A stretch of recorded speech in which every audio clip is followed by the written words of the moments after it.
Un autre problème. Au cours d'une journée, on a observé la hauteur de la marée dans le port d'une ville côtière.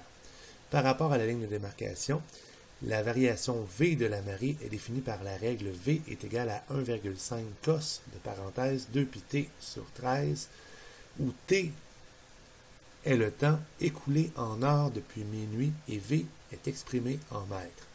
À quel moment de cette journée, les heures entre 0 et 24 heures, donc dans une journée normale, la marée est-elle 1 mètre sur la ligne de démarcation?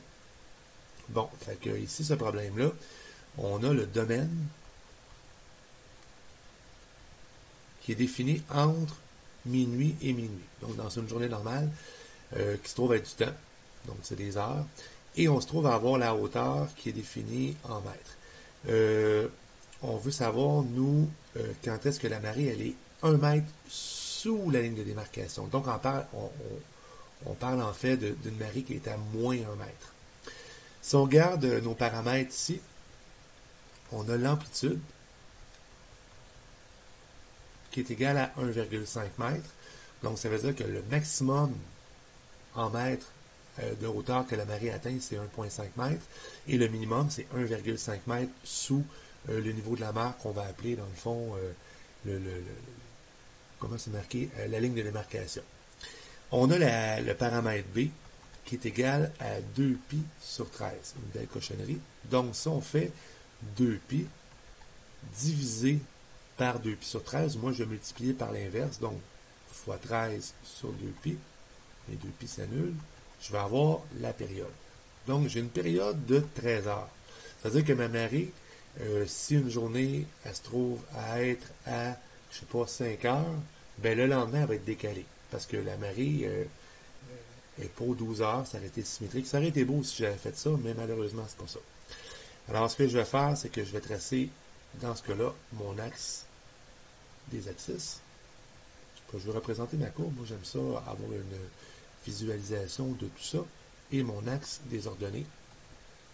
Puis là, je vais m'arranger pour graduer jusqu'à 24. Là, je compte rapidement les petits carreaux. Je me rends compte que ça ne se rend probablement pas jusqu'à 24. Je vais faire des bonds de 2.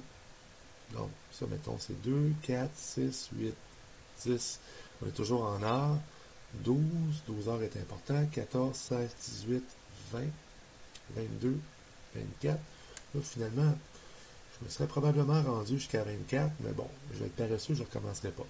Et là, dans ce cas-là, mon maximum, ça se trouve à être 1,5.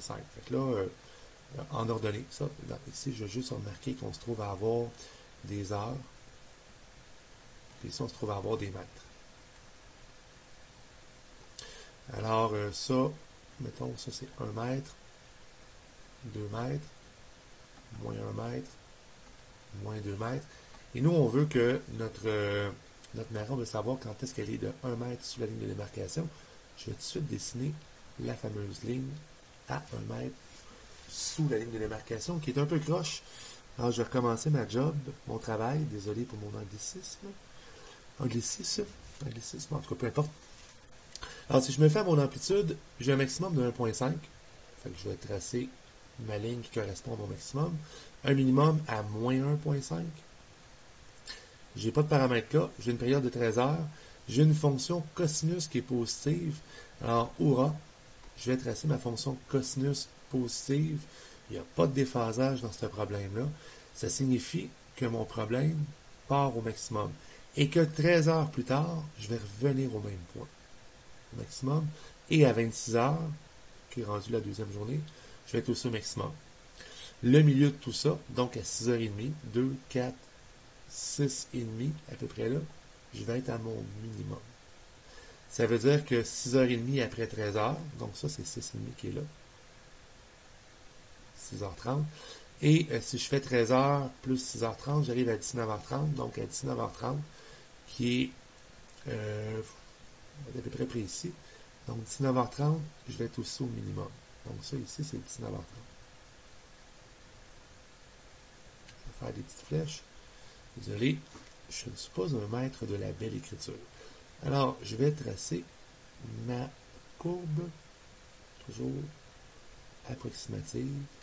Je vous rappelle que tu peux prendre, je te rappelle que tu peux prendre du GeoGebra, que j'aime beaucoup, pour tracer la courbe à l'échelle ou Desmos. Si je vérifie sur mon dessin, je me trouve à avoir plusieurs moments dans la journée où la marée va se trouver à être à 1 mètre sur la ligne de démarcation, c'est-à-dire ce moment-là ici, ce moment-là, ce moment-là, ce moment-là. Donc, 4 moments précis. Ce que je vais faire, c'est que je vais remplacer mon V par 1 parce que moi, mon but, c'est de trouver la valeur de T quand la hauteur est égale à moins 1. J'ai dit que je remplaçais par 1, mais en fait, je vais remplacer par moins 1. Donc, je vais me ramasser avec moins 1 est égal à 1,5 fois le cosinus de 2πt sur 13. Je vais mettre ma calculatrice naturellement en radians pour faire le calcul. Donc, je vais diviser sur les deux côtés par 1,5. Donc, j'ai déjà moins 1 divisé par 1,5. Ce qui me donne, je vais être en fraction, moins 2 tiers. Donc, j'ai moins 2 tiers est égal à cos de 2πt sur 13. Maintenant, moi, je vais trouver la valeur de t. Alors, ce que je vais faire arc cosinus. Arc cosinus, c'est le fameux cos moins 1 qu'on retrouve sur les calculatrices. Donc, ici, je vais le faire. Dans ce cas-là, je suis obligé de le faire à la huitaine. Donc, de faire un arc. Arc cosinus, c'est un arc cos sur ma calculatrice. Toi, tu vas trouver finalement ta fameuse fonction cos moins 1. Donc, je vais faire arc cosinus de moins 2 tiers. Donc, moins 2 tiers pour savoir ce que vaut le 2πt sur 13. Je suis en radian. Ça me donne 2,3. Qu'on le voit bien. Avec des nombres après la virgule, mais je peux arrondir un peu, je peux me le permettre. Donc, j'arrive que, après avoir fait cos moins 1 de moins 2 tiers, je vais vérifier, pas faire comme dans une autre vidéo, dire que je suis arrivé avec une erreur. Ça me donne 2,3. Alors, je sais que 2,3, c'est égal à 2πt sur 13. Donc, je vais aller monter en faisant fois 13 divisé par 2π. Alors, mon résultat, fois 13 divisé par 2π, ça va me donner 4,75. Là, 4,76 même. Je vais arrondir le chiffre après la virgule. Alors, t est égal à 4,76. Le 4,76 qui est à peu près environ à 4 heures et 3 quarts.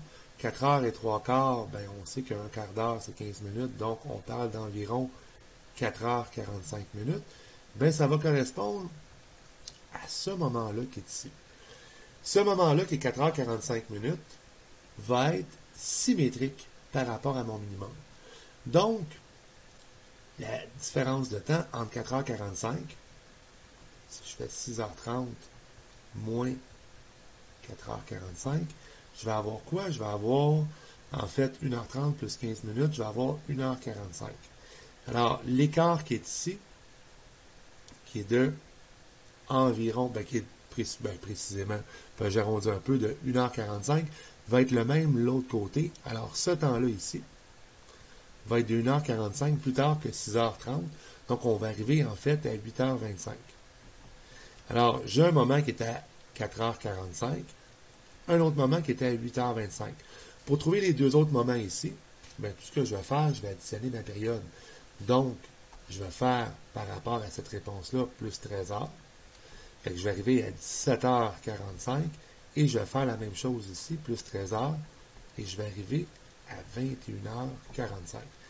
Et j'ai, en fait, mes 4 solutions. 4h45, 8h25, 17h45 et, que c'est ça, 21h45. Ici, j'ai vraiment pas 8h25, là. Je vais avoir plutôt 8h15. Mon erreur, encore une fois. Aïe, aïe, aïe, aïe, aïe, aïe. Donc, 8h15 ici. Donc, 21h15 ici. C'est tout.